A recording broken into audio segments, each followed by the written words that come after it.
Okay guys, no? So ito yung kakailangan na nating gamit o yung mga tools natin ngayon para sa ating punch. Okay? Pagpapatch ng ating cable. So meron tayong gunting para makapag-strip tayo ng ating mga cables. Then meron tayong punch down.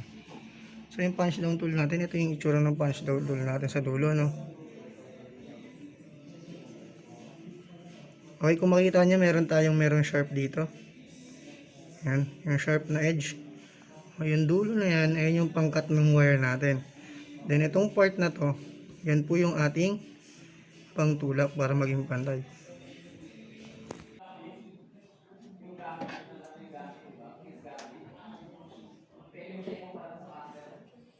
Okay, so ang gagawin natin ngayon guys is ikakat natin to. Kailangan natin magpalabas yung wire. So makikita nyo nakalabas na yung wire, no? Dito natin siya ililapat lang natin siya dito.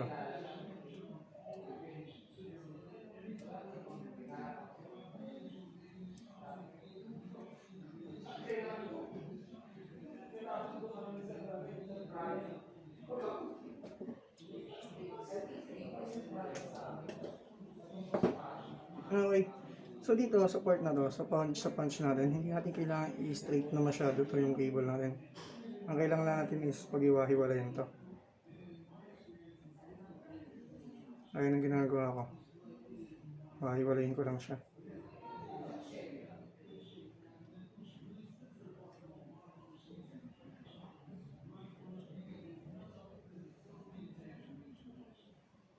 Okay.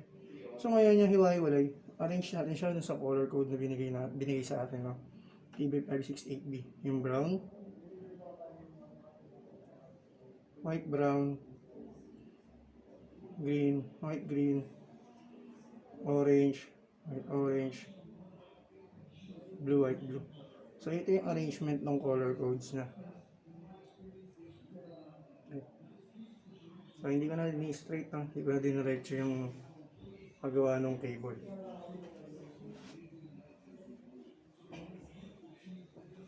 Okay, so para mas maganda yung pagkaka-create nyo ng pagpa-punch dito, tandaan nyo lang palagi na yung may kanto, itong matulis, dapat siya yung nasa labas ng wire. Kasi itong ibabaw na ito, ito ipuputulin natin. At ang paggamit ng punch down, dapat naka-straight lang siya. So ganyan, pantay, hindi po siya nakatusok, hindi nakaangat, hindi nakatagilid. Dapat po, diretso lang. Okay. So meron dito, meron tong mga slot. So may bilang to, 1 to 8. Okay. Para maganda po yung pagkakagawa natin ng pagpapatch, kunin natin yung pinakagitna. Okay. So iwalay natin to. Yan. Kunin natin itong tatlong kulay. Yan. Tira natin yung dalawa. So ibig sabihin itong dalawa na ito, ito yung gitna. Kuha tayo ng butas dito. So may hati yan, may division. So 1 to 8. So dito tayo sa gitna kukuha, no? So 1, 2, 3, 4, 5, 6, 7, 8. So 1, 2, 3. So itong gitna na to. Yan. Okay, kung titignan nyo, ang paglapag ko. Okay. Ganyan. Nakikita nyo yung kulay blue o yung insulator natin, yung goma. Okay, nakadikit siya, halos nakadikit na siya ron sa ating patch panel. Okay, so ganyan yung proper way. Then, puposisyon tayo dito sa harapan para maharang natin to. So ang pagtulak nito is straight lang. So 90 degree lang, naka 0 degree, no horizontal. So push mo lang siya. So nakita nyo, nasa edge mo yung putang cut, naputol yung wire na excess.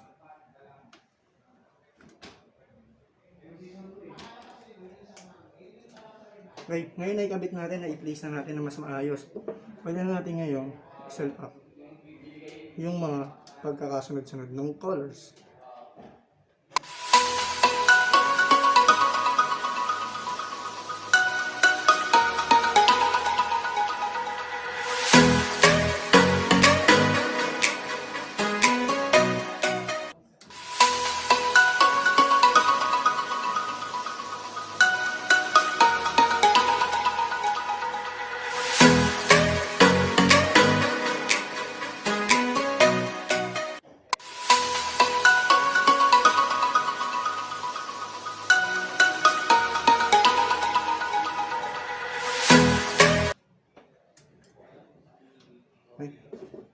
naayos na natin lahat ng cables natin. Ngayon, ipapunch natin siya ulit.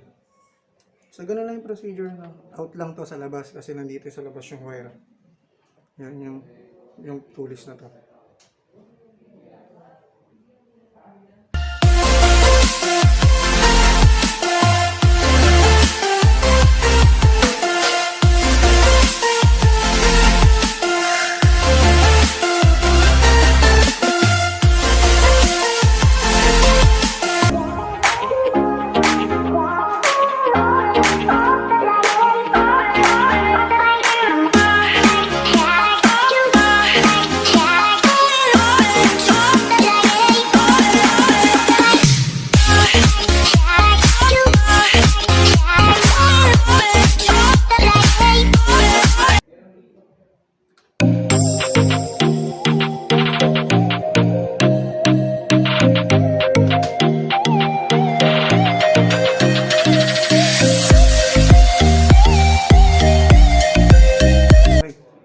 So, ganun lang yung tamang pag-punch natin sa patch panel natin, no? Nakita nyo, nakadikit siya, naka-stiff, no? Hindi siya maluwag. So, kahit galaw-galawin natin yung cables natin, hindi na siya natatanggal. Okay? Okay. So, ngayon, nandito tayo ngayon sa panibagong part ng ating pagpapatch. So, ngayon, mag-patch tayo dito sa ating I/O port. O yung tinatawag nilang wall mount. So, ito yung cable natin, no? So, babalatan din natin ating cable. So, strip din natin siya. So, ang gamit ko pang strip is yung scissor lang, no? So, same procedure lang ang muna sa pagpapatch natin.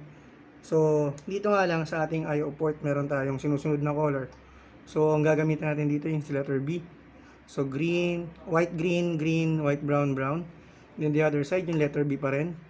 So, white, blue, blue, white, orange, orange. So, proceed tayo ngayon kung paano ito ginagawa. So, same lang ang gagawin natin. So, layo lang natin, no? Tanggalin natin yung mga abubot, yung mga hindi natin kailangan. So, ito yan. So, cut ko siya. Tanggalin natin yan. So, ngayon, natanggal ko na ngayon yung mga harang. Next natin is, hiwalayin natin yung wire. So, hindi natin kailangan i-straight, no? So, gawin natin.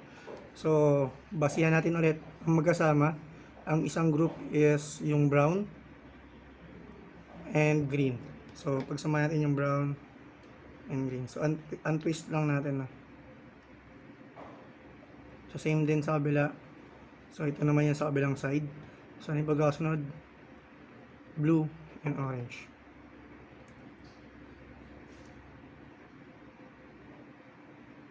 Yan.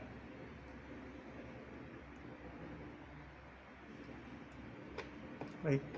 So, base sa pagkakasunod-sunod nito, ang mauuna is, twist mo natin ito, ano?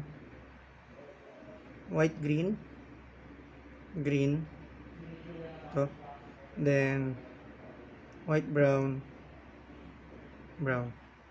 So, ito lang naman yung placing niyan. So, meron tayo. First, ang gagawin natin is, kailangan natin makuha yung ito, white, green, then sa kabilang dulo is white, blue. So, white, green, and white, blue muna. Disregard natin yung ibang kulay, no? Para mas maayos natin magawa. So, ngayon ito na. Nakuha ko na. So, fold muna natin to dito sa likod. Then, dito ngayon, i-place natin yan. Igitna natin to. Kung nakikita nyo naman siguro sa screen, no? Nasa gitna ko yung wire. So, ipasok ko itong ano ba yan? Baliktad tayo, baliktad. Yan. White, green, then white, blue. So, nakita nyo, ito na yung placing natin. So, ngayon, ipapatch natin siya. Same procedure din. Ito yung gagamitin ng patch. So, yung matulis sa labas. Okay? So, push lang muna natin. Huwag muna natin siyang i-cut. So, just to lock it, no? Para malak lang natin. At may place natin yung ibang colors. So, next natin is yung green. And next is white, brown. Next is brown. So, kung makikita nyo, ito na yung placing o yung pagkaka-arrange niya ng colors. So, sa kabilang side naman,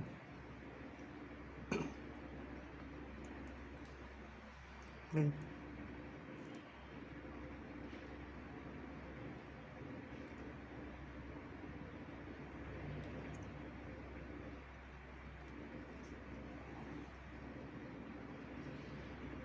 Yan.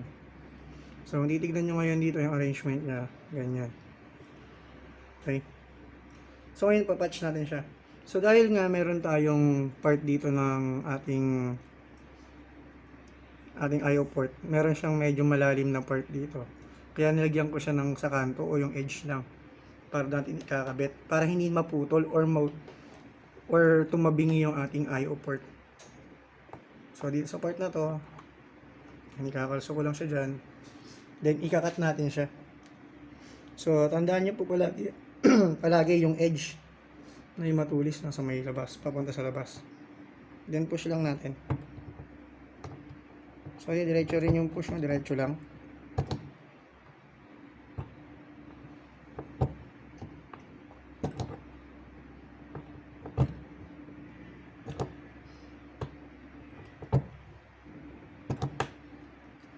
Okay. Okay. So, ngayon, nakat ko na yun. No? Sa kabilang side naman, babalik rin ko naman kasi lalabas ko siya dito. So,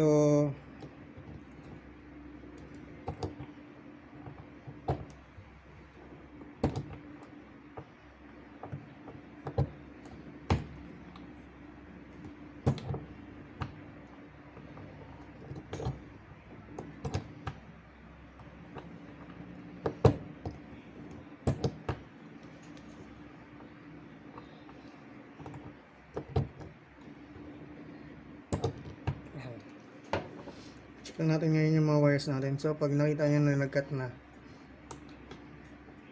hindi naman po branch yung aking punch down.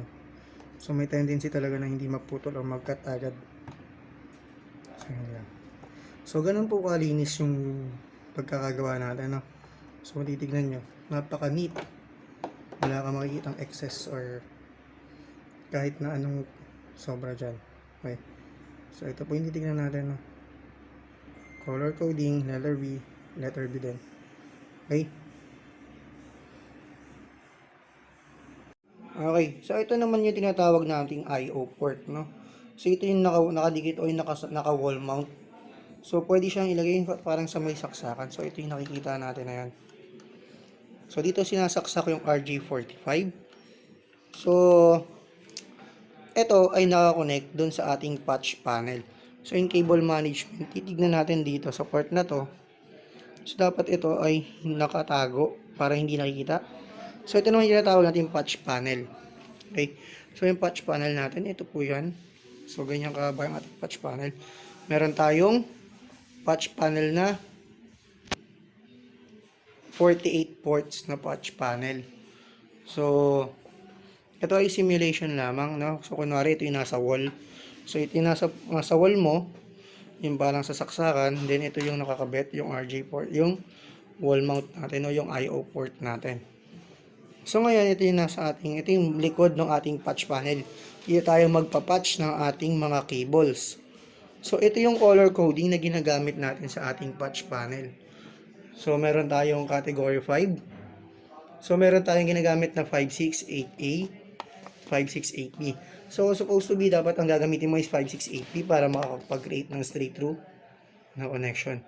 So, ito yung color code, brown, white, brown, green, white, green, orange, white, orange, blue, white, blue. So, ang countings po ng ating patch panel is, ito yung number 1, 2, 3, 4, 5, and 6. Okay? So, dito po yan. So, ibig sabihin, pag dinignan mo rito, yung port na to, ito yan. 1, 2, 3, 4, 5, 6. So, 1, 2, 3, 4, 5, 6. So, yung panel na to is different din sa panel na to. So, from this point, yung point na to, yung panel na to, isang number lang yan. Then, pupunta rito sa kabilang dulo. Ayan, dito. So, punta yan dito. Okay. Imagine lang natin kasi dahil simulation lang to. Imagine lang ito yung nakatago sa ating mga pader, no? So, hindi yan nakikita. Then, ito yung kakabitan natin ng RJ45, yung ating mga UTP cables. So, ito naman sa port na to is ganun din.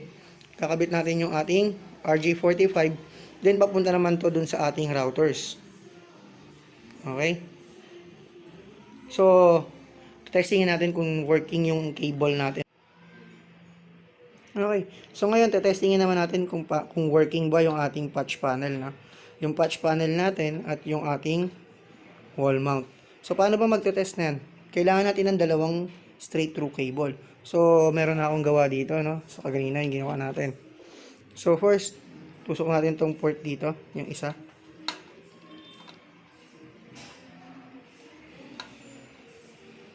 Okay. Dahil po na gamit ko. Ayan. Tusok natin dyan. Then yung isa, kunin natin. Tusok din natin dito sa number 2. Okay. Okay nga pala guys, no? Correction lang, no? Ito palang patch panel namin is different dun sa ating nakalagay kanina.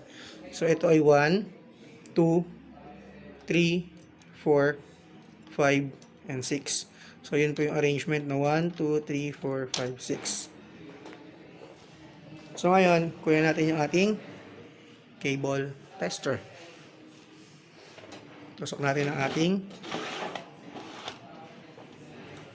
RG45 para matest natin kung working ba.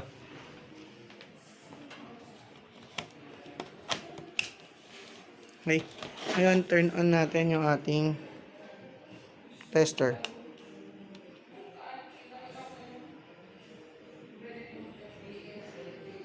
Okay guys, nakita nyo, no? Working siya, no? 1, 1, 1, 2, 2, 3, 3, 4, 4, 5, 5, 6, 6, 7, 7, 8, 8. Okay, so ibig sabihin guys, yung gawa natin dito, yung patch panel natin is properly working.